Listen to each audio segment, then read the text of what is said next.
नमस्कार।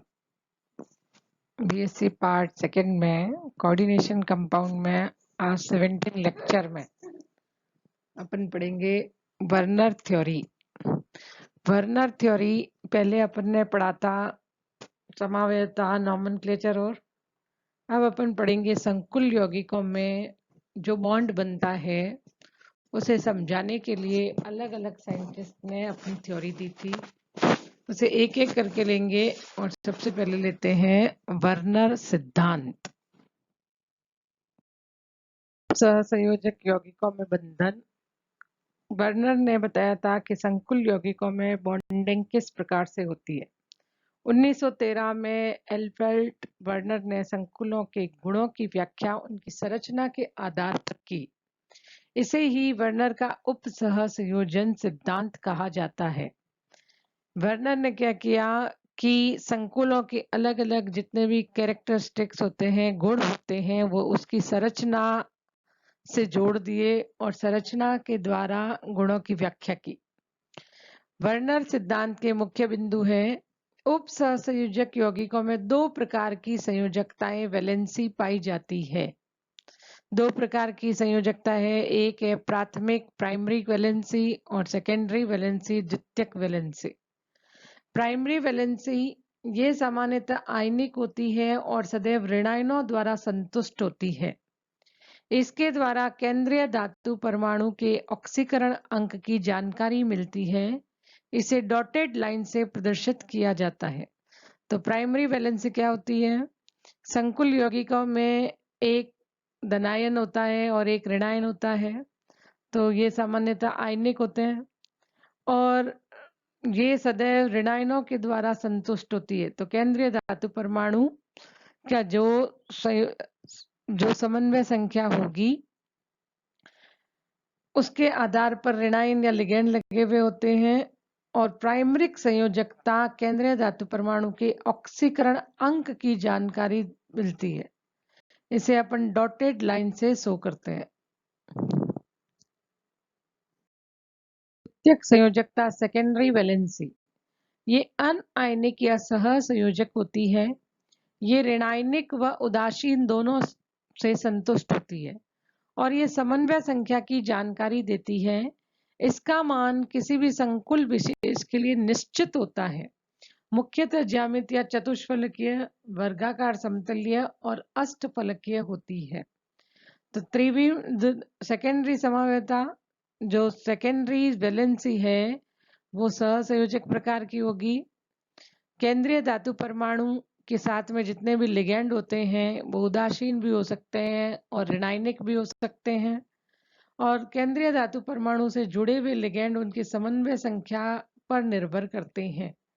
तो द्वितीयक संयोजकता समन्वय संख्या के बराबर होगी और इसके द्वारा ज्यामिति का निर्धारण होगा कि कैसी ज्यामिति है, चतुष्फलकीय, वर्ग समतलीय या अष्टफलकीय। सेकेंडरी वैलेंसी उप सहसंयोजक यौगिक की त्रिविम समावयवता को भी प्रदर्शित करती है। वर्नर सिद्धांत का प्रायोगिक सत्यापन। वर्नर ने कोबाल्ट धातु के अमोनिया व Cl लिगैंड से बने संकुल पर प्रयोग किया और AgNO3 के साथ में आयनिक अभिक्रिया द्वारा AgCl के से बने पीपीटी की संख्या के आधार पर संकुल की प्राथमिक व द्वितीयक संयोजकता को प्रदर्शित किया। तो वर्नर ने कोबाल्ट अमोनिया Cl लिगैंड का लिया कॉम्प्लेक्स और AgNO3, जब AgNO3 की क्रिया किसी कंपाउंड के साथ करवाई जाती है जिसमें फ्री Cl- आयन हो तो ये क्रिया करके AgCl का व्हाइट पीपीटी बनाता है। उस पीपीटी के आधार पर संकुल की प्राथमिक और द्वितीयक, प्राइमरी और सेकेंडरी समावयवता संयोजकता के बारे में बताया।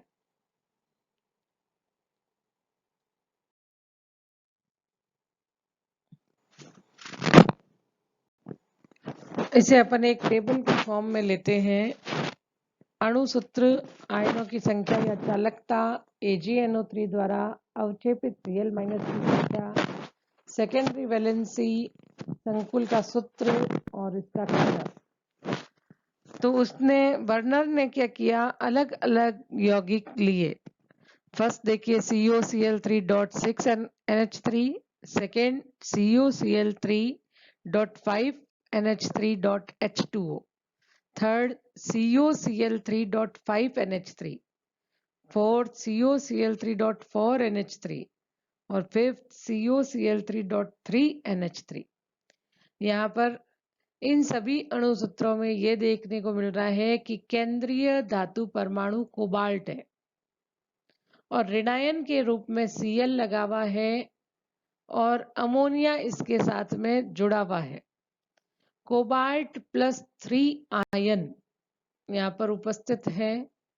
कोबाल्ट +3 की वैलेंसी को कंप्लीट करने के लिए 3 Cl चाहिए, तो CuCl3 ionic compound CO+3 Cl-1 3 लगे हुए हैं CuCl3। जितने भी अपन ने कंपाउंड लिए उन सब की रिएक्शन अपन AgNO3 के साथ में करवाते हैं।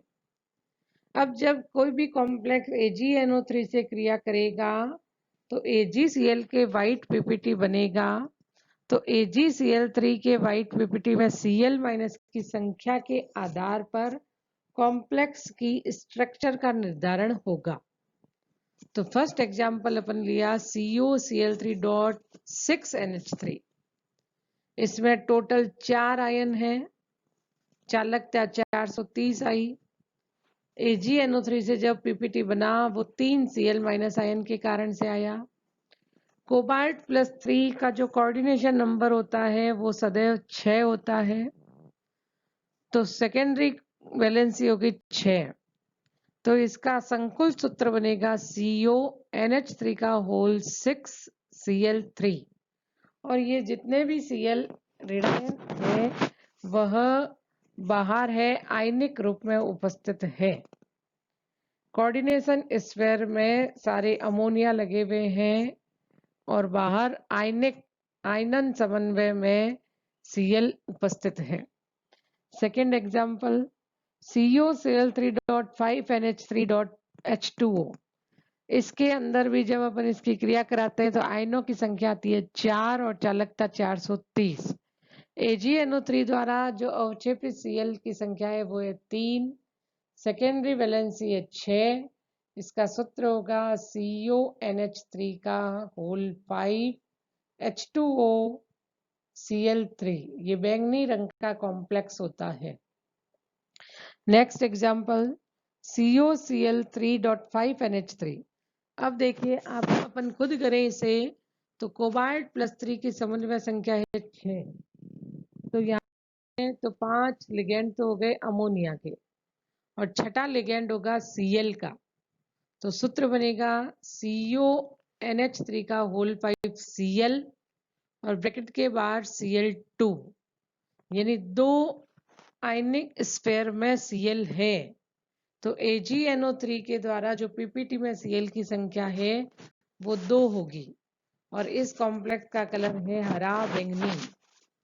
नेक्स्ट एग्जांपल CuCl3.4 NH3, समन्वय संख्या 6, 4 अमोनिया से पूरी होगी, 2 Cl से, सूत्र बनेगा CONH3 का होल 4 Cl2 ब्रैकेट बंद Cl, यानी आयनिक स्फीयर में केवल एक Cl है, तो AgNO3 द्वारा पीपीटी जो अवक्षेपित Cl की संख्या है वो होगी 1, आयनों की संख्या होगी 2 और चालकता का मान आएगा 100।